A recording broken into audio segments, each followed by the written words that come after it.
Happy Friday, everyone. Thanks for joining us on Business Daily. I'm Lee Ji-yoon in Seoul. Before we get started, let's take a quick look at today's highlights. The Korean government plans to focus on fostering new growth engines next year amid slowing global economic expansion both at home and abroad. And what's making headlines in global business news this week? World leaders meet at the G20 and APEC summits to discuss various issues concerning the global economy, while U.S. Fed minutes increasingly point to a rate hike in December.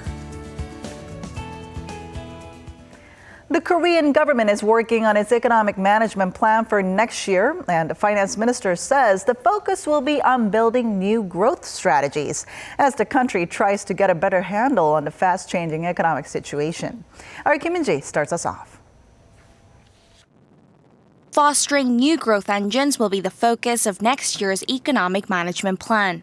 That's according to Finance Minister Choi Kyung-hwan, who says the government will boost economic activities as well as restructuring efforts to adapt to the fast-changing economic environment at home and abroad.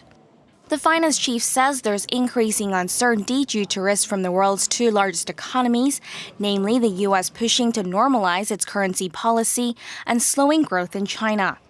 In addition, there's also instability in emerging markets and the issue of international terrorism. As for domestic concerns, Minister Choi says slowing global growth following the financial crisis has taken a toll on the nation's shipbuilding and steel sectors by causing oversupply. However, noting that Korea recorded its highest quarterly growth in 5 years in the third quarter, the minister says Korea is on track to post growth in the 3% range next year if it maintains its current momentum. The government expects the economy to grow 3.3% on year in 2016. But some analysts remain skeptical, saying Korea's economic growth rate will fall short of the government's target due to weak domestic demand and slowing exports. Kim Min-ji, Business Daily.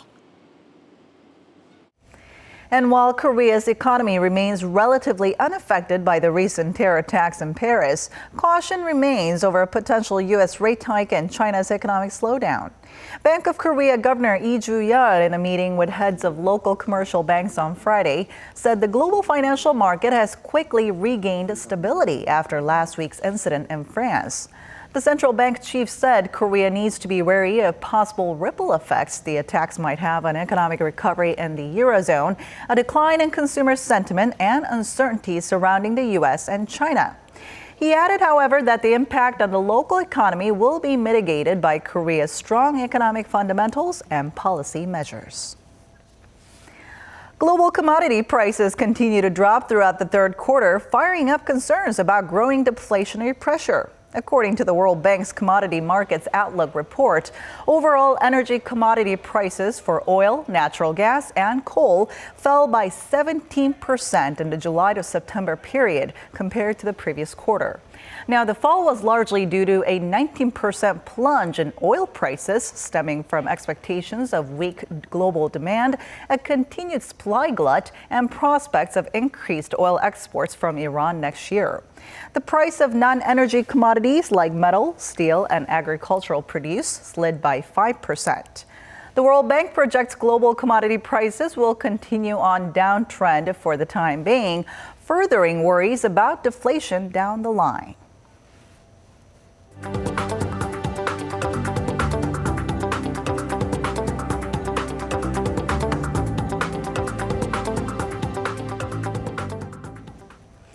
America's Black Friday sales event is just around the corner, and it's not only shoppers in the U.S., but credit card companies here in Korea that are gearing up to reap the benefits from this massive shopping bonanza. Our Lee Ju-young has more. Kim Yuri says when she wants to buy toys or clothes for her 3-year-old son, she usually turns to overseas shopping websites. I can usually buy things cheaper, so I like to buy children's clothes that are a little bigger. I also buy a lot of food, cosmetics, and baby products. She's one of the estimated 21 million consumers who have directly purchased from foreign e-commerce websites this year. The number of shoppers who turn to goods overseas like Kim has been on a steady rise since 2010. And with America's Black Friday shopping frenzy set to launch on November 27th, Korean credit card companies are stepping up their marketing efforts early on to attract consumers at home and get a bigger slice of the rapidly growing market worth $1.5 billion last year. One of Korea's largest credit card companies, KB국민Card, said it will offer a promotion by setting the local currency to 1,100 won per dollar and granting a cashback if the day's rate comes in lower and pushes prices up. Other major card companies like Samsung and Hyundai have also said they will provide cashback services of a set percentage to customers who spend above a certain amount. With some overseas retailers granting discounts as steep as 90% off of the original price, market watchers say local card companies are eager to see a massive boost in transactions. This is especially as taxes imposed on shipping fees have been lowered on products that weigh under 3 kilograms. Lee Ju-young, Business Daily. U.S. health regulators have given the green light for genetically modified salmon to hit Korea's supermarket shelves and without special labeling. Now, critics fear that this could open the flood of gates for other types of genetically engineered livestock to reach the market. Our Oh Soo-young has this report. Within the next few years, you may be served a fillet of salmon without being informed that it came from a genetically modified fish. The US Food and Drug Administration said Thursday that the altered fish bred by AquaBounty Technologies has been deemed fit for human consumption, without separate labeling required. The FDA says that there are no biologically relevant differences in the nutritional profile of the modified product compared to that of a conventional salmon. The AquaBounty salmon is engineered to breed all year round and grow twice as fast as an ordinary salmon. AquaBounty says it will take about 2 years for the salmon to hit the shelves once distribution methods are sorted out. However, the FDA approval has stirred public controversy. Branding the product as Frankenfish, various activists and consumer groups strongly oppose this development due to potential risks to the environment and public health. And some retailers have refused to stock the engineered salmon. Critics fear that the recent decision on AquaBounty salmon could pave the way for other genetically modified animals to reach the market. Friends of the Earth, an environmental group, estimates more than 30 species of livestock and fish are being developed for human consumption. Oh Soo-young, Business Daily.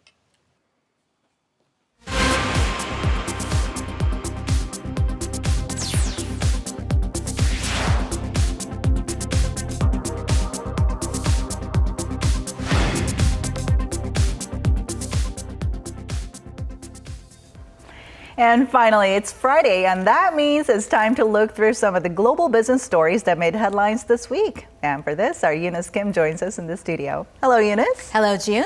All right, so 3 big summits this week, the G20, APEC, and ASEAN, with the first 2 having already wrapped up. That's right. Any significant outcome from here? Well, what we can notice off the bat is just the difference in the fact that these economic forums were overshadowed by talks of terror. Of course, in the aftermath of the terrorist attacks in France and the ongoing investigations. Also, at a time of slowdown globally, the meetings held particular significance as leaders positioned themselves toward shared growth. Take a look. A 2-day holiday was declared in the Philippines as the Southeast Asian nation hosted leaders from 21 economies amid raging protests outside. As was the case at the G20 summit in Antalya, Turkey days earlier, several heads of state, including Korea's President Park Geun-hye, China's Xi Jinping, the U.S.'s Barack Obama, and Canada's new Prime Minister Justin Trudeau made time for the annual gathering amid the uncertain economic times. Our theme for APEC 2015 has been Building Inclusive Economies, Building a Better World. By balancing the discussions in APEC between the technical aspects of trade and its implications on the social and environmental challenges of growth, we have refocused our discussions towards all our people. Inclusive growth was an idea that floated both at APEC and the G20.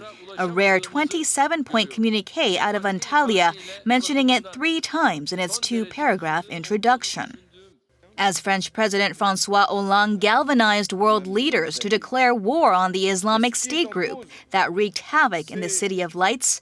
An ocean away, APEC's declaration addressed terrorism head-on, affirming that economic growth, prosperity, and opportunity were some of the most powerful tools to counter radicalization at its root.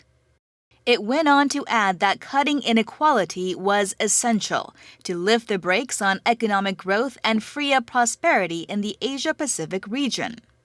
The statements come as the forum is aiming to create a larger free trade area by 2025, even as 12 of its 21 members recently signed onto the massive Trans-Pacific Partnership trade deal. But as world leaders publicly recognize the need for strong, sustainable, and balanced growth, it was a message lost on the hundreds protesting outside. Those concerned the lives of the poorest of the poor, a demographic that makes up more than a fourth of Filipinos, will be hit even harder. So when you bring these big ideas to the micro level, there are certainly huge challenges ahead. But even at the macro level, the world's largest economies are not doing so well. Yeah, you're absolutely right. I mean, take the G20, for example. That is the group of the largest economies in the world. And even then, their joint communique reaffirmed a commitment to raise their collective economic output by an additional 2% in 2 years by 2018. Now, but in the same document, they did recognize that growth was terribly still unequal. Member countries Brazil and Russia, for example, have been pounded by sharp recessions this year. Annual inflation in Brazil is set to hit double digits for the first time in 12 years. Russia in a slightly better position, especially as President Vladimir Putin appears to be back from the cold as he partners with the West on the fight against the IS group in Syria. Japan, Canada, and Italy are dealing with slowed growth this year, likely to see expansion in the 1% range this year.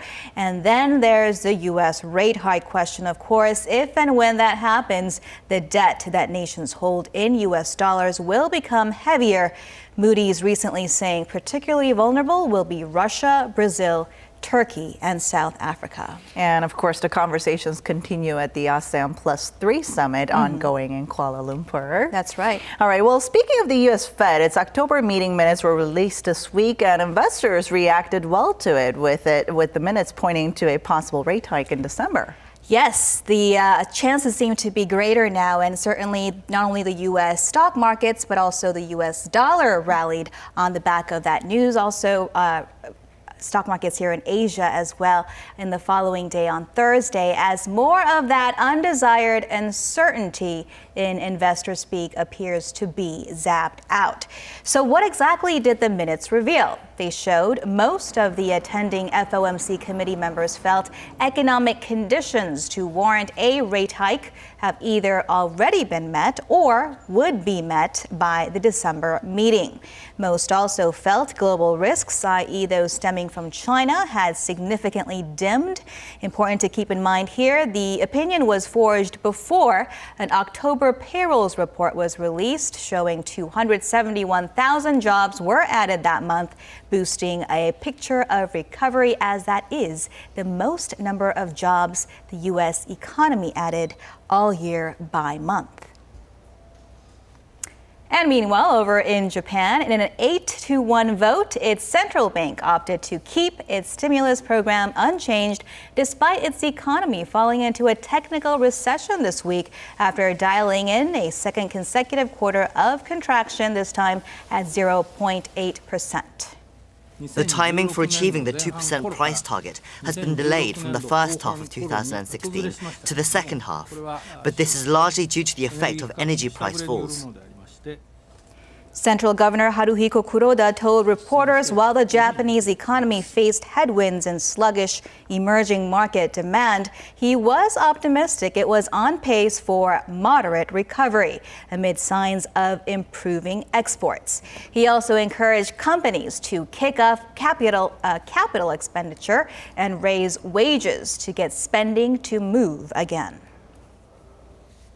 And finally, China's currency, the yuan, appears to have made a big step toward inclusion into the IMF's reserve currency basket to become its fifth currency after the US dollar, the euro, the pound, and the yen. Head of the International Monetary Fund, Christine Lagarde, said she supported her staff's conclusion that the RMB yuan had met the requirements to be, quote, freely usable in global transactions, including forex markets, and that necessary operational issues had been addressed. The IMF Executive Board is set to vote on the issue on November 30th, and if greenlit, it would mark the first change in the fund's special drawing rights in 15 years, when the German and French currencies were replaced with the euro. Well, indeed, a big step made for China, which is working toward economic reform amid slowing growth. And right? internationalization, excuse me. Thank you so much for coming in today, Eunice. You bet.